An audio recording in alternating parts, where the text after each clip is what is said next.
policy that has been replicated on Russian television.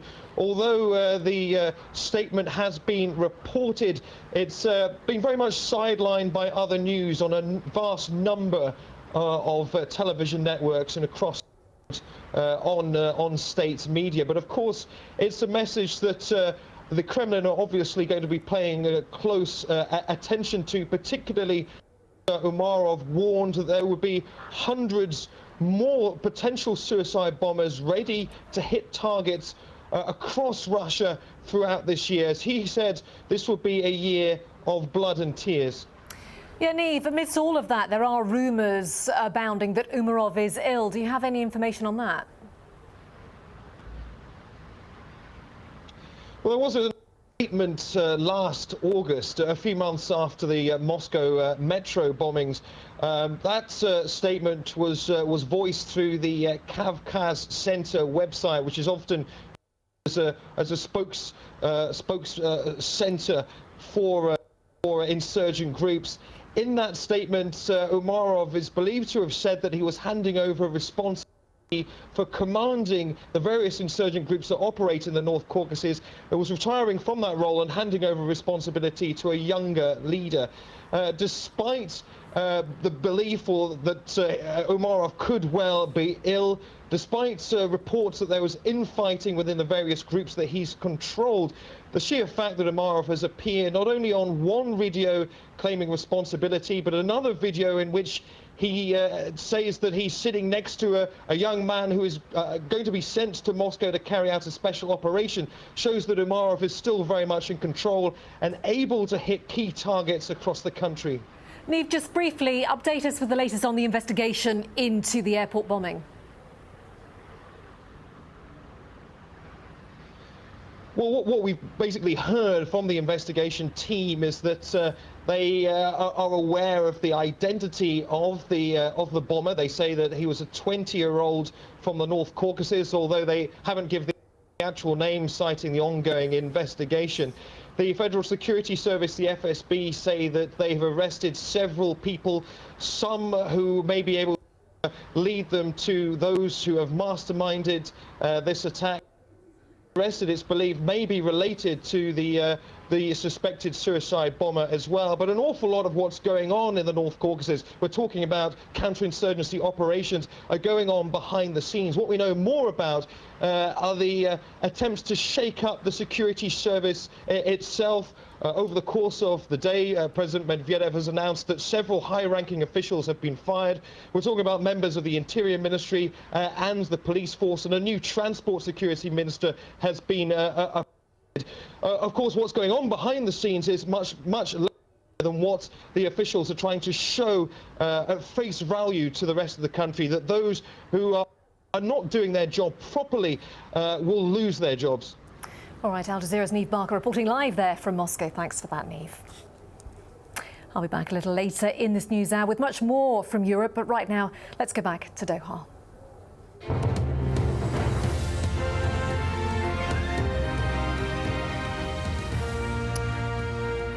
And we continue to monitor the situation in Egypt, where, as you can see on the live pictures, hopefully soon, there you go, a large number of people have once again gathered in Tahrir or Liberation Square on day 15 of anti-Mubarak demonstrations. Protests also taking place in Alexandria, in Egypt's second largest city, as well as in various areas in the capital, Cairo. Let us now speak to an eyewitness who we understand doesn't want to be named. She's a pro-democracy protester in front of the parliament in Cairo. Thank you very much for speaking to us. Just tell us about what's been happening outside of the parliament building there. Actually, like an hour or an hour and a half ago, people starting getting frustrated with the fact that they have been staying and sitting in the Liberation Square, and that nobody has been talking to them or giving them their demands. So they started moving towards the Parliament building here In a couple of thousands, I have to say, they're starting to mobilize and to gather here. And I don't know if more people will come, but like from how I see it, hundreds are coming my way now. They go around from Tahrir Square through the barricades of the army and are sitting in here. So these are people who left Tahrir Square to go to the Parliament building. If I understand you correctly. Give us an idea of the security presence around the Parliament building. Is there a strong army presence there?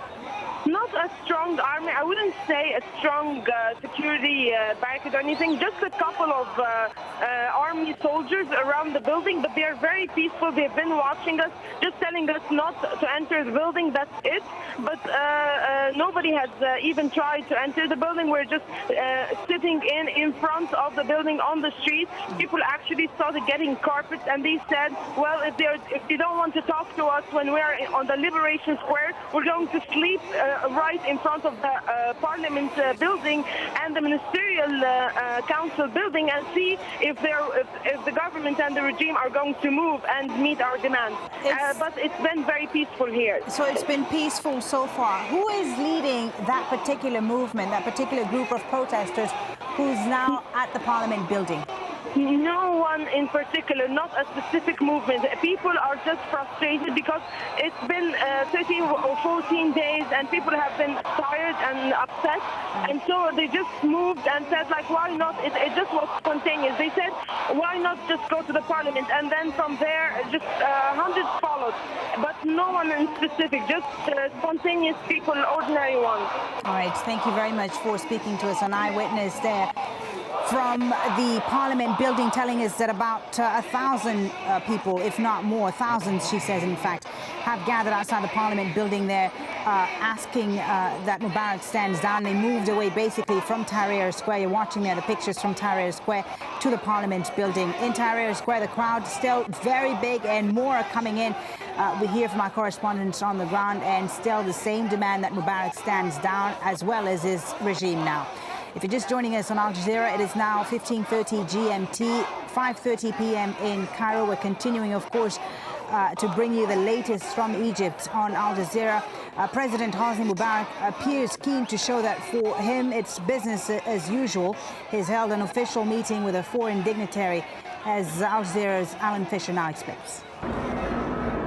They called for a show of strength, a huge turnout, and they got it. Thousands rallied to the cause in Liberation Square. The message is clear. They'll stay here as long as President Mubarak stays in office. The army units are there right in front of the gate. We're not trying to break into the gate or anything. We're just protesting there peacefully, and they're negotiating with some of us to leave, but we're refusing to. They gathered just a short time after the president revealed a roadmap for change.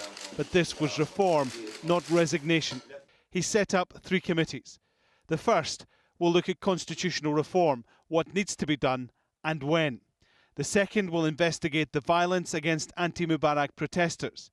And the third is aimed at getting as many people together as possible to discuss the country's future. Today, the President signed a presidential decree for the formation of the Constitutional Committee to carry out necessary amendments to the Constitution and the parallel legislative amendments. He also instructed the Prime Minister to form the steering committee to follow up with the precise implementation of the agreements reached by the parties to the national dialogue, and a third fact-finding committee on the incidents and clashes of Wednesday last, and to refer the outcomes to the Chief Prosecutor to take necessary actions. 40 prominent figures have written to Egypt's Prosecutor General asking him to investigate the Mubarak's family wealth. Some estimates say the president has as much as $60 million in foreign bank accounts. We are asking the Prosecutor General to verify if these news are true or not. If it is true, then he must proceed and ask them to give their statements, and then they go to court, and then they should be punished.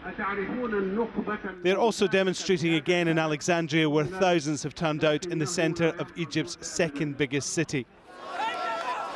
As Cairo and the rest of the country slowly adapt to the new normal, there was a feeling among demonstrators momentum was being lost the moment to remove the president had gone. He has survived the initial storm, but thousands believe he can still be blown from office. Alan Fisher, Al Jazeera.